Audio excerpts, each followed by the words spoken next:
As I have mentioned many times in videos like this one, I'm a huge fan of card games, which you can possibly tell by looking at the shelves behind me. Lots of tiny boxes, almost all of them card games, some of them not so tiny, of course. But card games are the thing, mostly because I love the sense of picking up a hand of cards and being surprised by what you have to work with. You've probably not seen this particular grouping of cards before, but you know the rules of the game. The rules probably have not changed, although it depends on what game you're playing. So you're looking at this and trying to figure out, what am I going to play or score or collect? What am I doing with this, with these raw materials, this particular assortment that's new to me?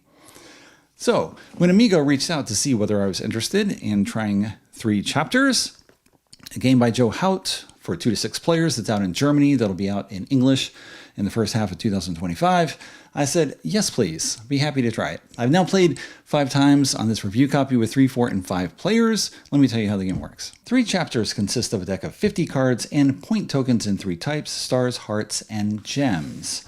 Each card has a value from 1 to 50, has a name at top that is sometimes relevant for gameplay, and you have 1 or 2 character types, for the most part, in the banners on the left-hand side.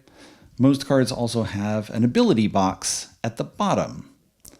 You are going to play the game over 3 chapters. In Chapter 1, you are going to draft a hand of cards. Chapter 2, you play a trick-taking game with that hand. Chapter 3, you score the hand that you drafted. So you are trying to draft cards both for the trick-taking phase and for the endgame scoring. You start in a 4 to 6 player game with a hand of 8 cards. You're going to look at them, you choose 1 card, pass the rest left, get handed 7 cards from your right-hand neighbor, choose 1 of those, and so on until you get down to being handed 2 cards. You keep 1 of them and the other gets discarded. Now, you are going to look at your hand of cards, and now you're going to play the trick-taking phase of the game. Here's 1 hand that I drafted from a particular game. 1 player will be the first player. They play a card. Everyone else also plays a card. There's no suits. You're just trying to score points or win the trick. The highest card played will win a star, which is worth 2 points. But in addition, sometimes the abilities will matter during the trick-taking game. For example, if I play the prince, I get a gem for each monster that is included on all the cards that people play. So if I'm playing late in the trick, I may decide to play this, so I'll score gems off the monsters. If the 42 is also the highest card, super, then I would get a star and the gems. Same goes for this, 1 gem for each animal. You have, if there is at least 1 crown, get a heart. And if beauty is played, the particular card beauty that goes with the beast, then you get a heart. So as you see, these are all very high numbers. I won 6 tricks out of 7 in the game that I played with this. It was kind of amazing. My right-hand neighbor had a strategy involving low numbers that did not work out for them, and I got past this. So play the tricks, try to score points by winning the trick or playing a card that's going to score off what other people are playing. Here is an example of another hand that I played, and this was drafted more to score at the end game rather than during the trick-taking phase. Because if you look at the hand, you will see the Hatter gives me a gem for every mushroom, that is every Wonderland character. And you look here, 1, 2, 3, 4. The shapeshifter has all 8 character types and nothing else. So 4 gems. A gem for each pickaxe, 1, 2, 3, 4, 5.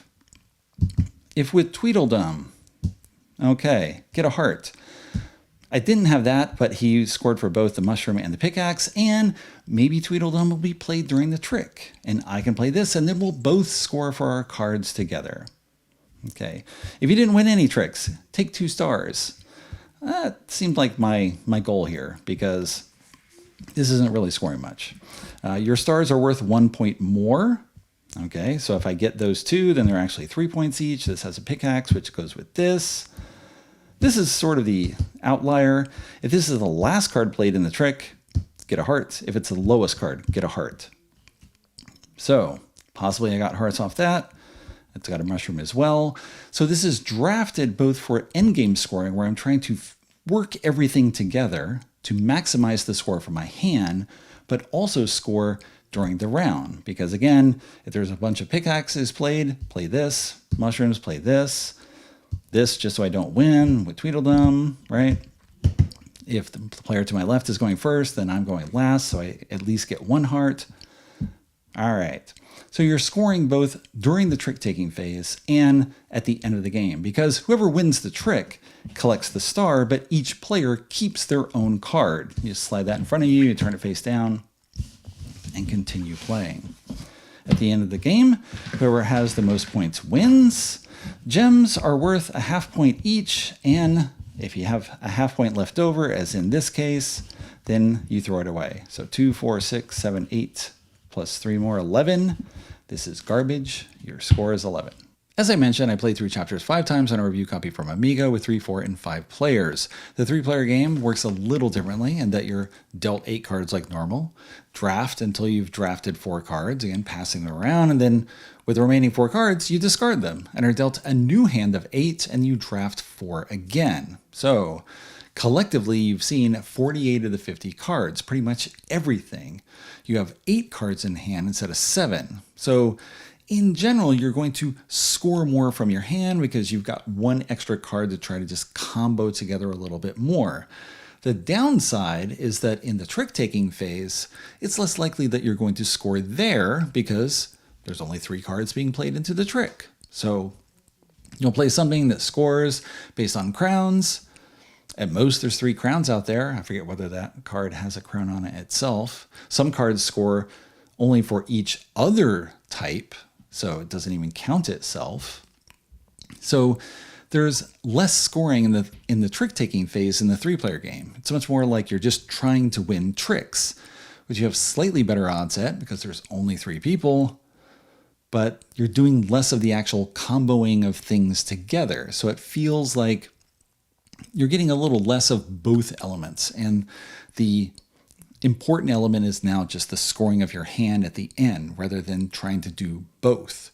When we had 4 and 5 players, there was definitely a lot more scoring during trick taking, especially of course if you're going later in the trick, because then more cards are out there, you know what symbols are there, you know whether you can win the trick or score based on the types of things. If you're leading the trick, you don't have that.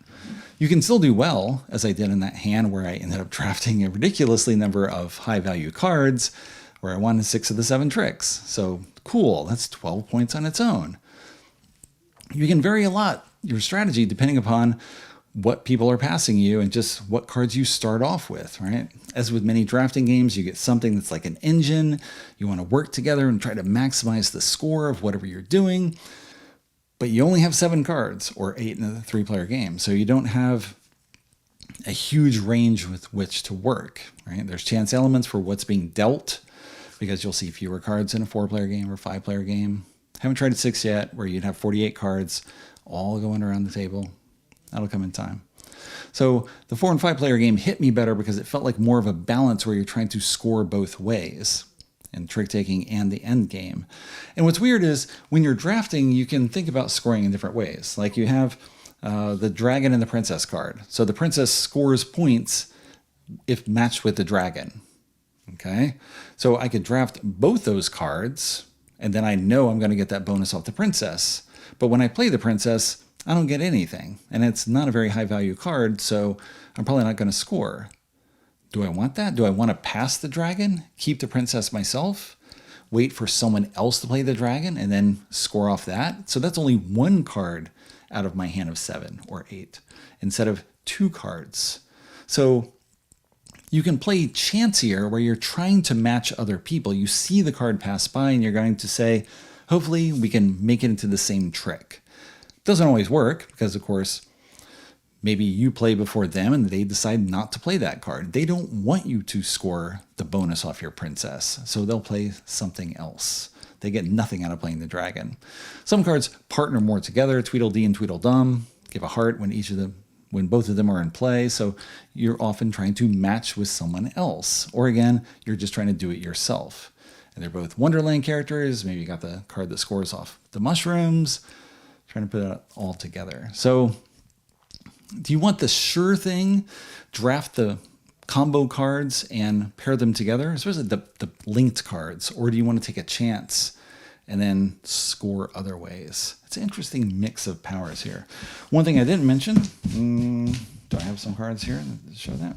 So some cards score only during trick taking or during the final endgame scoring. For example, the Queen of Hearts here, for each heart dealt in the trick, you get a heart, right? So you score when everyone else scores. This one, endgame scoring, if you have 4 hearts, then you get 4 more hearts. So it gives you a purpose to draft, but it doesn't score you anything during the game, during the trick-taking phase.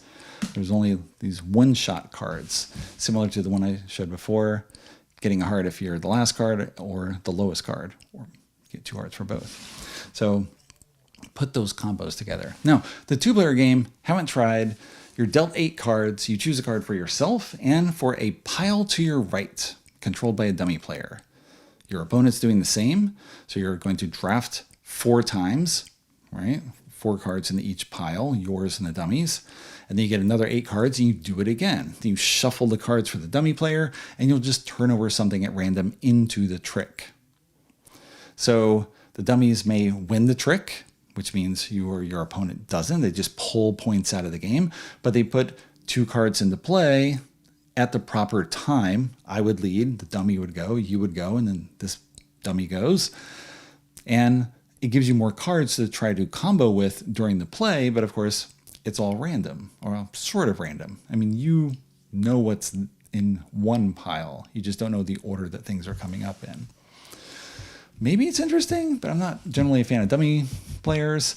I like having actual people who are not dummies to play with, because I get to try to imagine what they're going to do based on what I know about them, what I've seen them do in the past. You play multiple games repeatedly. We played 3 games in a row with 5, 5, and then 4 because someone had to leave.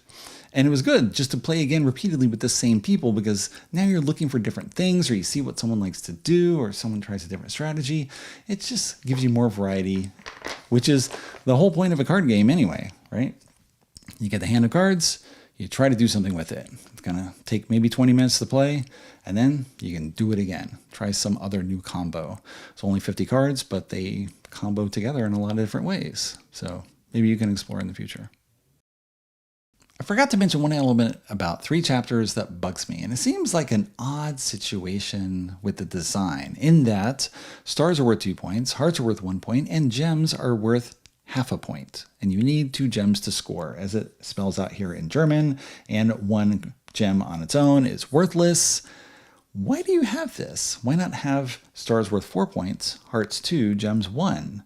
Then you don't have to mess with half points. I've never seen anyone lose because they were 1/2 point short compared to the person who won. Ties are broken, by the way, by whoever has the highest card in their set. So why go with this? I mean, maybe it drives gameplay in a particular way because you're trying to think of maximizing the number of gems, or some cards that give a huge number of gems if they're paired with the right things or in a particular circumstance. And so you get all those gems in, those little gems, but they add up to more when you pile them together.